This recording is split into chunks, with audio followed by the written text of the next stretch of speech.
¿Sabías que el equidna es el animal más resistente a los incendios forestales? Aquí tienes 5 datos sobre este invencible de la naturaleza. Estado de hibernación. Al oler humo, el equidna se entierra y entra en un estado llamado torpor. Baja su temperatura y ritmo cardíaco para consumir el mínimo de oxígeno mientras el fuego pasa por encima de él. Púas de acero. Se han encontrado ejemplares con las puntas de sus púas derretidas o chamuscadas. Estuvieron en el corazón del incendio y sobrevivieron gracias a su refugio bajo tierra, banquete subterráneo.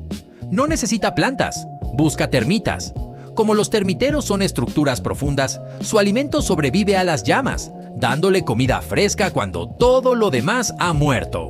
Radar de humo. Su nariz detecta incendios a kilómetros de distancia. Esto le da tiempo de sobra para encontrar el lugar perfecto donde enterrarse antes de que llegue el calor extremo. Fósil viviente. Esta estrategia de quedarse quieto y esperar le ha permitido sobrevivir a extinciones masivas que acabaron incluso con los dinosaurios. ¿Crees que este es el mejor método de supervivencia o prefieres huir a toda velocidad? Cuéntamelo en los comentarios, dale like y suscríbete.